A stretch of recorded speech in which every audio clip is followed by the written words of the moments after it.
Well, for Christmas, just a couple months ago, my youngest two, who are twins, and they're 5, they each received one of those updated Polaroid cameras that comes with little packages of film, and you can take pictures, and super cute. And because they're shooting pictures, my boys, like typical boys, they call the film ammo. And so they each received 4 to 5 packages of ammo for their cameras so they could shoot pictures. And I think it took them less than 24 hours to get through all of those packages. And they were super cute. They were like, "Mommy, can you buy us some more ammo? Where do you buy ammo? Can you order it on Amazon?" And I let it go for a couple of days. But before I sent them back to school, I did correct the word to film because I didn't want them to misrepresent what Grandma bought them for Christmas when they got back to school. But what I love about this gift is now I have a whole bunch of pictures of a 5-year-old's perspective on life. We let them take pictures of whatever they wanted, and they did. There's pictures of feet and hands, their own toys, their Lego creations. There's pictures of me eating, which are super flattering. There's even a picture of a previously taken Polaroid picture, which proves their artistic genius, and don't try and convince me otherwise. And there was one point, though, where I looked at them and I said, "Please do not take another picture of the hallway. We have enough pictures of the hallway." And I remember reading a long time ago that the reason why children's storybooks have lots of pictures with a lot of detail is that kids love the details. They can spend a lot of time looking at one corner of a picture. As adults, we take in the picture as a whole, but they can focus in on that little ladybug that's on the leaf in the garden of the house that's in the town. It's the same picture, just a different perspective. And all this camera business has shown me, yes, the silliness of the freedom of 5-year-olds, but also what their perspective is, what's important to them, what they feel like taking a picture of. It's our same house, but it's a different perspective. So with this topic today of enjoying your marriage, I want to take some time to look at God's word to help us fine-tune our perspective of marriage so that you can look at your same husband, your same marriage, your same life with a new perspective, maybe seeing it with a new level of appreciation. Because sometimes we get caught up in all the big picture stuff of life, right? That we forget to enjoy the little details, the small things, the small good gifts of God that all contribute to that picture of a full life. And sometimes we get so stuck in the weeds and the little things that we lose sight of the whole picture.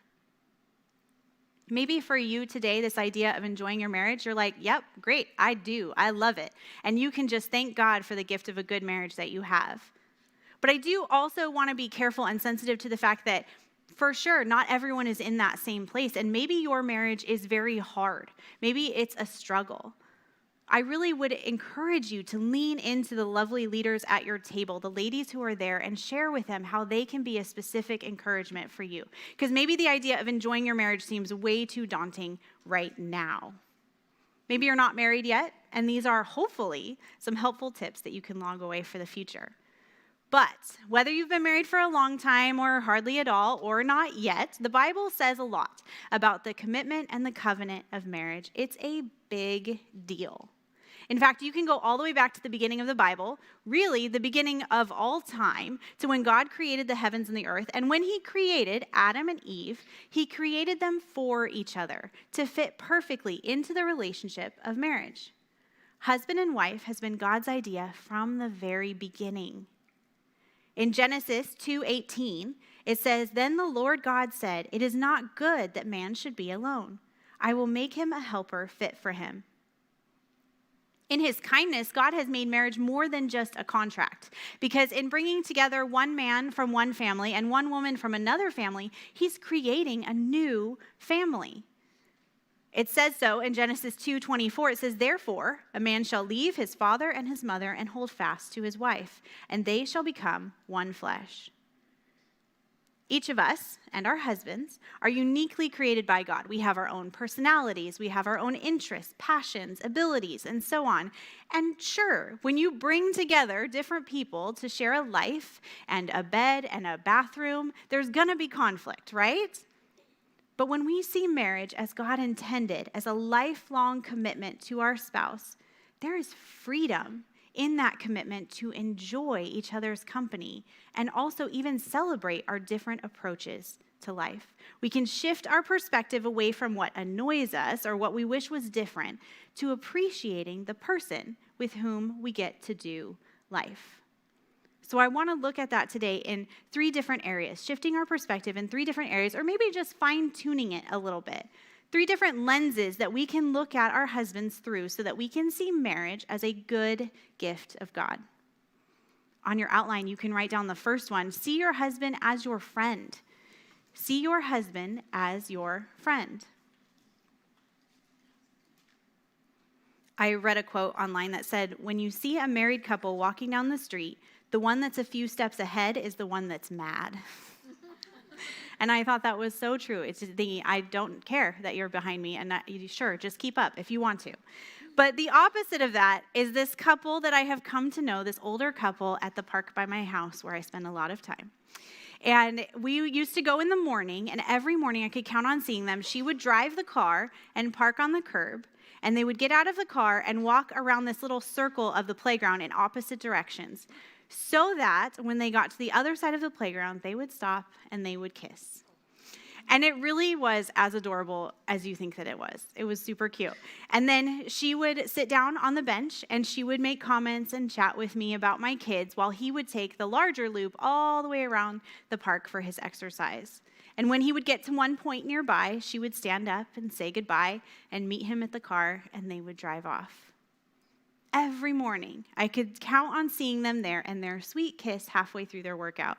And I don't know their story. I don't know where they came from. I don't know what they did the rest of the day. But I am pretty sure that they are good friends.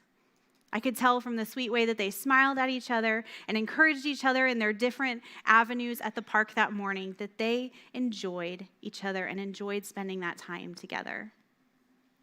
And I've thought a lot about this couple when I've been thinking about this topic of enjoying your marriage. And I thought, well, how can we set ourselves up to have that? How can we get there? What can we do now that will just grow richer over time?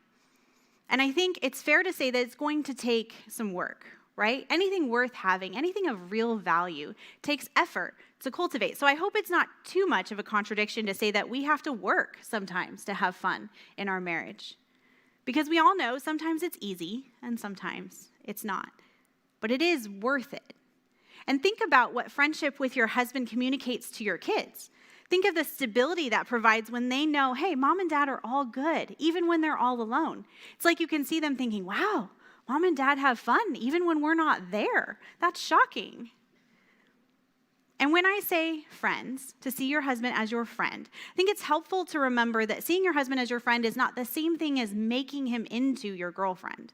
You're not hanging out with the girls. He's not a woman. He may enjoy different things. He may react differently within conversations. He may see things differently. Your relationship with him is going to look different than it does with any other friend. And the goal is not to get him to do all of your favorite things or to keep up with our conversational gymnastics or our emotional roller coasters. He may not be your shopping buddy, but also maybe he is. Because when we think about seeing our husband as our friend, I would say kind of the first tip is to have things that you do together that you both enjoy. There's certainly going to be times when you will give in to the other person's preferences or plans or activities, but you should have something that you do together that you both like. Maybe that is shopping. Maybe you enjoy running together or movie marathons or trying new restaurants. And it doesn't have to look the same as someone else's marriage. You can cultivate your own memories, your own traditions, your own favorite places or go-to date night ideas. My husband and I sat near a couple recently at a restaurant who did not talk much during their meal, but they spent their time battling Pokemon. If you enjoy battling Pokemon with your husband, that's great. Do it. God's design for marriage is 2 people who trust each other. That means you can do weird stuff together without embarrassment because you trust each other. There's a lot of freedom there. There's a lot of freedom to cultivate those things together. I mean, unless you come to me and you say that you're doing something that's immoral or illegal, you can't tell me, well, Amanda, we just really love robbing banks together. It's our favorite thing and we have lots of fun. Obviously, that doesn't work. And I do think we have to be reasonable in our expectations. We have to accept that being friends with our spouse is going to look different at different stages of life and parenting. On the front end of marriage, before there's kids, and after the kids have grown and gone, you have a lot more flexibility of your time. There are times when you have energy, and there are times when you do not. Sometimes there's a lot to talk about. Maybe you're in the middle of a big decision about moving or changing jobs or making holiday plans. Sometimes it's just the status quo, and it can be harder to bring about those longer, more intentional conversations. It's okay that it's not always the same. It's okay to adjust with the seasons of life. When you have tiny babies and no sleep, maybe it's a couch date night with takeout and a movie together. I like online shopping in bed with ice cream. That's a good option. When grandparents and babysitters are available, take advantage of their help. If you're worried about getting sleep, just stay out long enough for someone else to put everyone to bed so you can come home to a quiet house. I know for my husband and I, one time early in our marriage, we had a very, very tight budget. So spending money on going out and doing big things was just not an option for us. But a good friend of mine offered to feed my kids dinner at her house one time. So we said, great. So we got drive-through and we went home and we ate food on the couch, which we would never let our kids do. And we watched TV and we enjoyed time in our house together for a couple of hours. It was wonderful. We made it happen. And that's kind of the second tip that I have for you. So in seeing your husband as your friend, you want to make sure that you do things together that you like, but you also want to make sure to prioritize that relationship and your time with your husband. Make sure it happens, whatever it looks like in your current stage. If all you can get is a lunch break walk around Target, then do it. Your friendship with your husband will blossom as you spend time together. And I think when I use the word prioritizing, we immediately go to our calendars and our time. And sure, it is important to make sure that that time is happening and regularly, and you are giving that time to spending with your husband. But also, prioritizing our friendship with our husband looks like our focused attention during our time together. It means acting like you like each other when you're together. It's holding hands, staring adoringly into his eyes, checking him out when he stands up from the table, complimenting him. You can have your own inside jokes or games that you play that you think are hilarious and clever that make no sense to anyone else. This is an exclusive relationship. It's okay to be a club of two. This relationship is more important than any other, so give it that extra attention as well as time. In Proverbs chapter 18, verse 22, it says, "He who finds a wife finds a good thing and obtains favor from the Lord." You are that good thing to your husband. And Proverbs 31, 10 through 11 says, "An excellent wife who can find?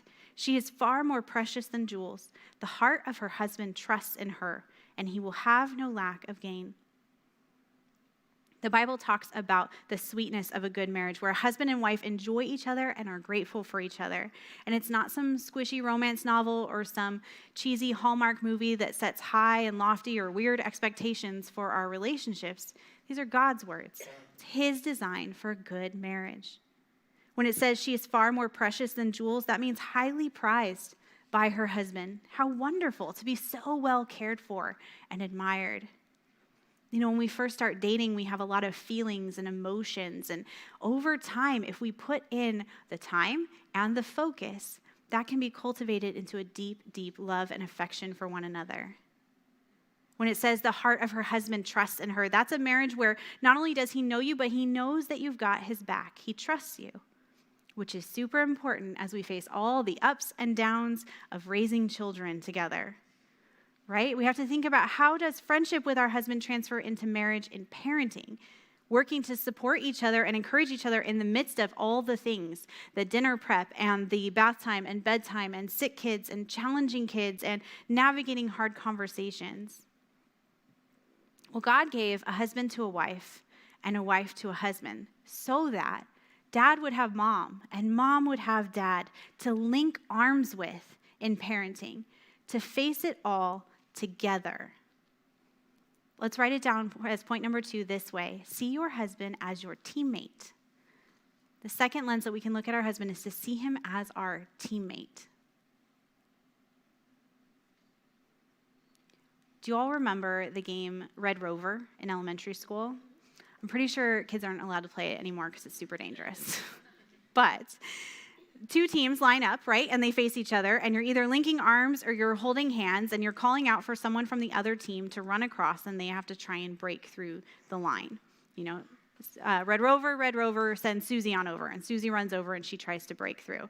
I told my husband I was going to use that as an example, and he said, "Are you really going to compare parenting to clotheslining small children on the blacktop in 3rd grade?" I said, "Yes." Kind of, sort of. Follow along with me. Hold on. In Red Rover, the whole point is for the runner to find the weakest link, the point that they think that they can break through on the other side. And the receiving team is supposed to hold tight as much as they can and not let that happen. Kids are really, really good at identifying our weak links, right? Those pressure points that they can push on to accomplish whatever it is that they want. But as parents, we can stand together as a united front, not against our kids, which is where this comparison breaks down, but for our kids to know that mom and dad are on the same team in deciding what's best for them. That mom and dad are not going to fall apart in challenging or stressful times because they're holding tight to each other. King Solomon in the book of Ecclesiastes, chapter 4, verses 9 and 10 writes, "Two are better than one, because they have a good reward for their toil. For if they fall, one will lift up his fellow." In parenting, you are allies. A strong, united front with your kids will give them security. What a comfort to your kids to know that they are not a source of conflict in your marriage, that they can't break you apart.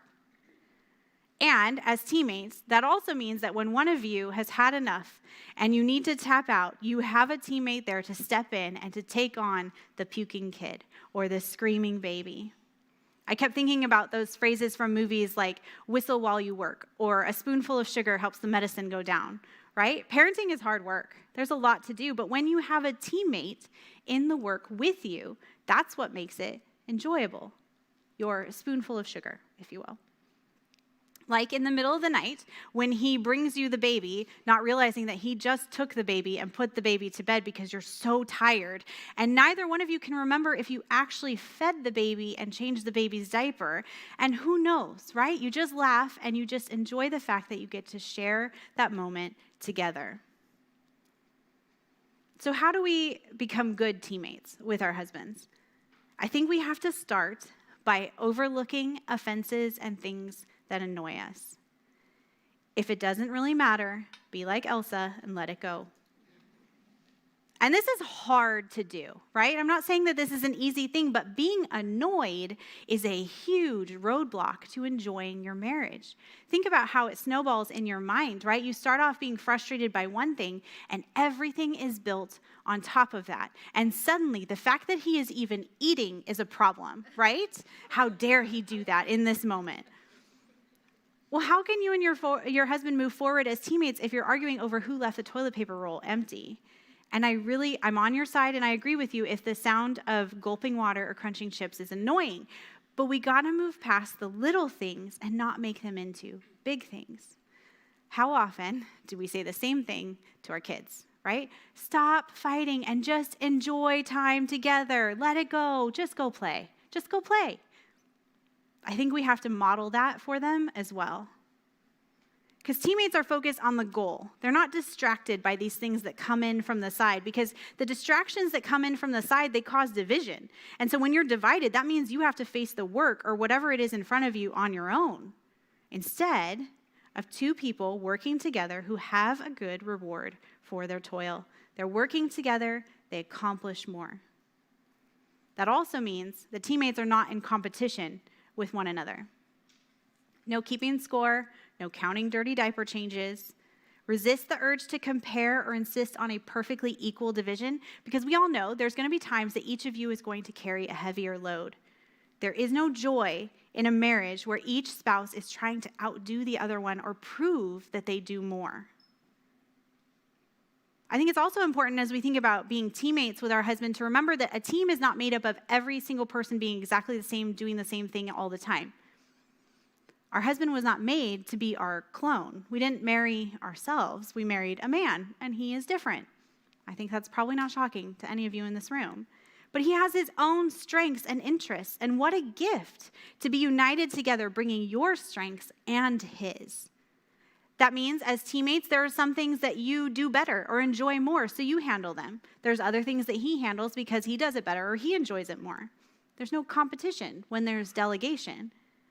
And what a great gift of God that in marriage we have two unique people who can do so much more together than on their own. What benefit is there to being married to someone who is exactly like you? Who would do the things that you can't do or the things you don't want to do? And sometimes I think we get really frustrated and we think, but why doesn't he think like I do? Why doesn't he help in the ways that I would help? And there's certainly a place to have a conversation when you're overwhelmed and you need your teammate to tap in. But we also have to shift our perspective on his differences to recognize what a gift they are. Enjoy your husband for who he is. To do anything else will only leave you frustrated. Have you seen those videos on social media where a wife will say, I told my husband we have somebody coming over for dinner tonight. And then it shows her cleaning the house and cooking the food and getting the kids ready. And then it cuts to the husband and he's cleaning the garage. Or my favorite was he was standing on the roof blowing the leaves out of the gutter with one of those, yard tools. And she thought, why would this matter to the people who are coming over to our house for dinner? Why? I'm so confused. Why are you doing that? And it's funny because it's in a lot of ways very relatable, right? But let's be careful not to latch onto the perspective that this is such a terrible thing, right? Sure, it may not make total sense to you. You might be completely confused by the timing and the activity. But I think it's probably fair to say that there are times when we don't totally make sense to him either, and he is confused by our timing and our activity. So why not just laugh about it and be grateful that the gutters are now clean? If our perspective is always focused on how different he is or how we wish that he did things differently, then we're going to miss the awesome ways that he is different in a helpful way. We're going to miss the things that he does do that we are so grateful for. And for sure, it is easy to think, I don't understand, or why would he do things that way? But if we take that same coin and we turn it to the other side, maybe that means that we don't know everything about him. There are depths that we have not yet explored. He is still a mystery to us in some respects. That's intriguing, that's engaging, maybe even a little bit romantic. We have for us in the Bible the book of Song of Solomon that has some back and forth dialogue between a husband and a wife. And some of that we would have to plumb the depths to really make sense of it in our current circumstances. But I think we can all say that it is certainly a celebration of the goodness that can be found in a loving and a passionate marriage. Some of the phrases that I found in Song of Solomon 2:16, it says, my beloved is mine and I am his. We might say, he's my person, or that's my man. Or in 3:4, it says, I have found him whom my soul loves. 4:9 says, you have captivated my heart. Those are romantic. If you haven't written your Valentine's cards yet, there are some ideas for you. Seeing your husband as your friend and your teammate and spending time with him with both of those thoughts in mind is going to help you know your man. It's going to help him know you. And all of that together is going to contribute in a positive way to your intimate relationship. You all are here as a part of navigating motherhood because you have children. So you understand that procreation is a purpose of marriage. But marriage and intimacy are so much more than just a means to parenting. God designed sex within marriage as a physical expression of the love between husband and wife. It's for you and your husband alone, and it binds you together. Within the commitment of marriage, just like there is with our friendship with our husband, there is freedom to enjoy intimacy because you trust each other. You've built up that relationship collateral over time by spending time together, by getting to know each other, by committing your life to one another. So you're free to enjoy the physical connection in addition to the emotional and the relational. So I think that third lens that we can put on to look at our husbands is to number 3, see your husband as your lover. See your husband as your lover.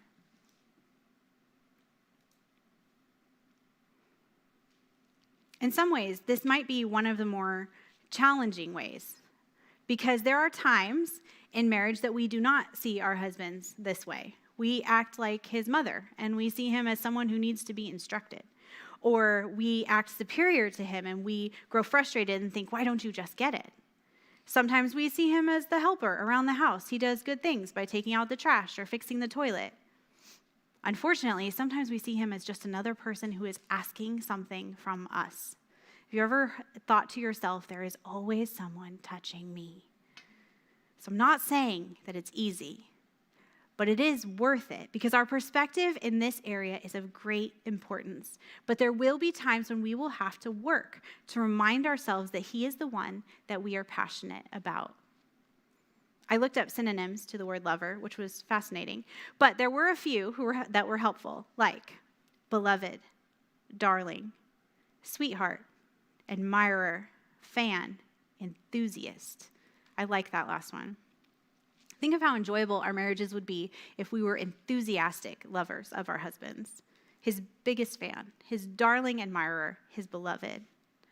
Think of it like the difference between, okay, sure, and yes, absolutely. And I want to be clear that this is not me saying, perform your wifely duty on demand. No, because the title of this message is enjoying your marriage, every aspect of your marriage. Be all in. This is you and your man for life. Have fun. And when you look at him, think, this is my friend. This is my teammate. We are united and we are committed for life. He gets me. I get him. And coming together physically is made better by the time you spend together, and the time you spend together is made better by your physical relationship. Our attitude needs to be like I read from Song of Solomon, my beloved is mine, and I am his. He has captivated my heart. Sometimes that means we have to get ready, right? Because we are women. We think about everything. We feel everything.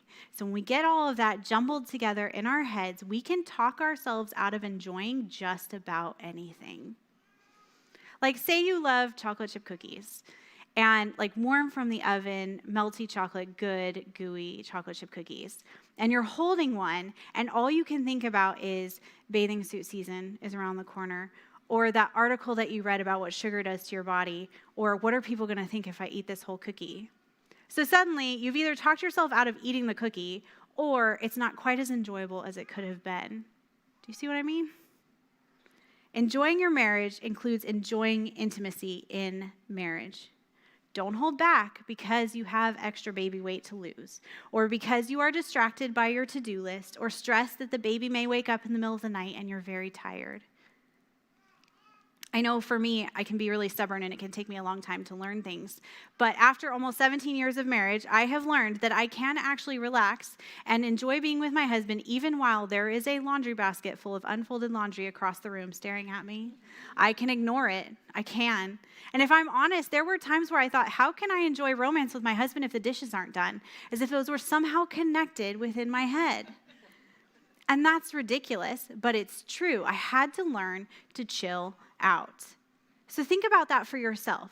What do you need to do ahead of time? How do you need to adjust your mindset? What are things that you can put into place so that you can set the stage for intimacy? Maybe you have time to take a nap. I wouldn't bring that up at your table discussion because other people might be frustrated by the fact that they don't have time to take a nap. But if you do it. If you are tired, maybe that means, like a friend of mine said, maybe that means mama has a big cup of coffee at dinner at night. Maybe there are certain things that you wear that you know catches attention, or things that you wear that make you feel good. All things to think about how to set the stage for intimacy. Maybe you know that you need the day, so you're going to send flirtatious text messages throughout the day, and you're going to think about being together that evening. It's all about connecting with your husband in little ways that remind you of the relationship you have with him that is for you alone. And just like with friendship, that's going to look different in every marriage. There's no need to compare with other people or gather a bunch of ideas. Just think about what you can do to communicate your passion for your husband. If you boost his confidence with your affection, guess what? It will boost your confidence as well. If I could sum everything up for you, I would say that some of us just need to not take ourselves so seriously.